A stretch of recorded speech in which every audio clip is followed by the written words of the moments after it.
Hello student, हम पढ़ रहे हैं करत करत अभ्यास चैप्टर 10, जिसके 2 पेज हम पढ़ चुके हैं, 92 और पेज नंबर 93, पेज नंबर 94। इसमें अदिति ने जो डायरी लिखी है उसके 2 डायरी का पेज हमने पढ़ा है। आज हम उसकी तीसरी डायरी का पेज पढ़ेंगे। 19 जुलाई 2018 को लिखी गई है ये डायरी का दिन, सोमवार, रात्रि 10:40। प्रिय डायरी, अदिति डायरी को ही संबोधित कर रही है। प्रिय डायरी, आज जब मैं स्कूल से लौटी तो मैंने देखा कि श्रीकांत अंकल हमारे घर आए हुए थे। वे और पापा बातें करने में व्यस्त थे। मुझे देखते ही श्रीकांत अंकल बोले, अदिति चलो आज मैं तुम्हें कुछ दिखाना चाहता हूँ। उनकी बात सुनते ही मैं अपने कमरे में गई और जल्दी जल्दी तैयार होकर नीचे आ गई। माँ के कहने पर मैंने जल्दी जल्दी खाना खाया और गाड़ी की ओर चल दी। पापा और श्रीकांत अंकल पहले ही गाड़ी में बैठ चुके थे। थोड़ी देर में हम एक आश्रम नुमा इमारत के अंदर के सामने रुके। उसके मुख्य द्वार पर लगे बोर्ड पर बड़े बड़े अक्षरों में लिखा हुआ था, नवल आलोक। नवल अर्थात नया, आलोक इस प्रकाश, नया प्रकाश। जब हम इमारत के अंदर गए तो मैं देख कर दंग रह गई कि वो कोई आश्रम नहीं बल्कि एक प्रकाशक का दफ्तर था और वहाँ काम करने वाले सभी लोग किसी न किसी शारीरिक अक्षमता अर्थात अयोग्यता के शिकार थे, लेकिन फिर भी वे बड़ी सहजता से अपने अपने काम कर रहे थे। मैं उन सबको काम करते हुए देख रही थी। तभी मेरी नज़र वहाँ बैठी एक युवती पर पड़ी। उसके दोनों हाथ नहीं थे और वो अपने पैर के अंगूठे और उंगली के बीच पेन पकड़कर रजिस्टर से कुछ लिख रही थी।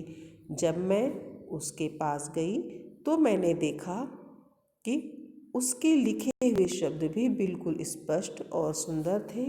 यह देखकर मेरी आंखों में आंसू आ गए। मैंने श्रीकांत अंकल की ओर देखा। वे मुस्कुराकर बोले, अदिति मैं केवल स्वयं ही लिखने का अभ्यास नहीं करता बल्कि अपने जैसे दूसरे लोगों को भी लिखने, पढ़ने और दूसरे कामों का अभ्यास करवाता हूँ। फिर उन्होंने पास की मेज से 2 किताबें उठाई और मुझे देते हुए बोले, तुम ये किताबें पढ़ना, ये मैंने ही लिखी है और इनको छापने का सारा काम नवल आलोक में ही हुआ है।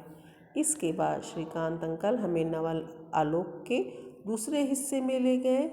वहाँ भी शारीरिक रूप से अक्षम कुछ लोग छोटे छोटे बच्चों को पढ़ना लिखना सिखा रहे थे। उन्हें देखकर मुझे समझ में नहीं आया कि हम लोगों को उन्हें अक्षम कहना चाहिए या सक्षम। अक्षम अर्थात अयोग्य।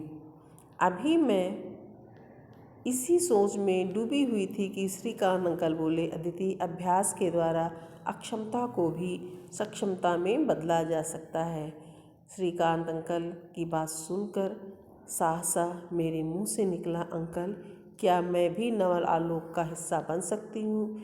मेरी बात सुनकर वे बहुत खुश हुए और उन्होंने मुझे नवल आलोक में काम करने की अनुमति दे दी। आज नवल आलोक में काम करते हुए लोगों को देखकर मुझे समझ में आया कि मनुष्य के भीतर लगन और आत्मविश्वास हो तो असंभव को भी संभव कर सकता है।